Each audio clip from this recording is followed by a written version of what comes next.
China's economic growth over the last 4 decades is nothing short of extraordinary. From the 1980s through the early 2010s, China consistently clocked in double-digit GDP growth, making it the world's second largest economy.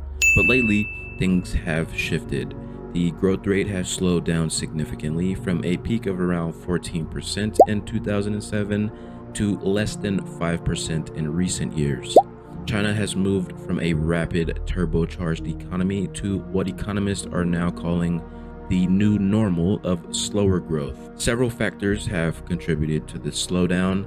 The first big factor is an aging population and a shrinking workforce, leading to fewer consumers and less productivity. The second is rising debt.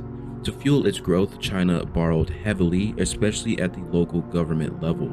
But as debt piles up, so does the cost of repaying it. And then there is the big elephant in the room, China's struggling real estate sector.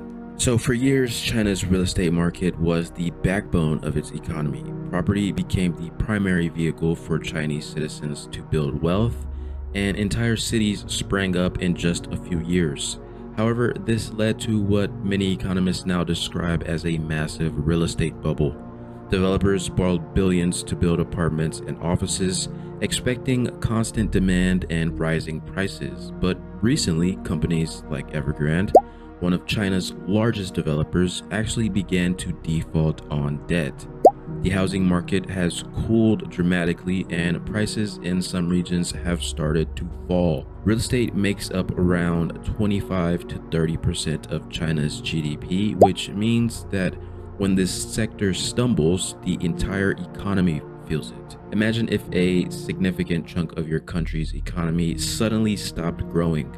Unemployment would rise, consumer spending would shrink, and businesses connected to real estate would feel this pinch. That is exactly what is happening in China, and it is causing ripple effects worldwide. So now you're probably thinking, okay, I don't live in China. Well, consider this. China is the world's manufacturing powerhouse. Electronics, clothes, cars, machineries, you name it. Roughly 30% of global manufacturing happens in China. That means when China's economy slows, supply chains are impacted and costs can rise globally. When factories in China scale back production due to lower domestic demand, the impact doesn't stop there. Companies in Europe, the US, and elsewhere rely on Chinese factories to supply goods or key parts. Delays or slowdowns in production mean fewer products and higher prices in stores. This effect played out during the COVID pandemic, and we could see similar, maybe smaller disruptions now due to China's slowdown. So if you notice that your new phone cost a bit more or you're waiting longer for items that used to arrive quickly, China's slowdown may be partly responsible for that. Now, China is also the largest consumer of commodities like oil, iron, and copper. When the Chinese economy slows down, its demand for these resources drop, which can have a massive impact on countries that depend on exports to China. For example, Brazil, Australia, and many African countries rely on China to buy their raw materials. When China reduces its orders, these economies lose revenue, leading to job losses and slower growth. It's like a domino effect that starts with China and then spreads outwards.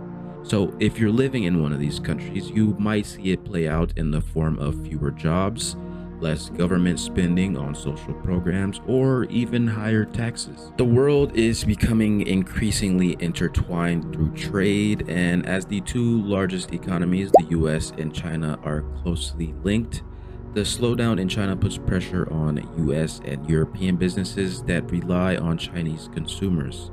Think about it for a second. Luxury goods, tech gadgets, cars. Many US and European companies depend on Chinese buyers. If those buyers suddenly disappear or start spending less, these companies lose revenue, and that could lead to more job cuts in the Western economies. So in short, a slower Chinese economy can shift the balance of global trade, and that shift can come with price hikes and even a reshuffling of where products are made. So why does China's economic crisis impact you? Because we live in a deeply interconnected world, from supply chains to commodities, financial markets to currency fluctuations, what happens in China trickles across the globe. If China's economy continues to face challenges, it could mean slower growth, higher prices, and financial uncertainty everywhere. In a world where economies are this intertwined, no country exists in isolation. Whether it's the price of the goods we buy, the stability of investments, or even our employment opportunities, China's economic path will play a key role in shaping global prosperity. So, next time you read a headline about China's economy, know that it's more than just some distant news. It's actually a story that could very well be playing out in your own life.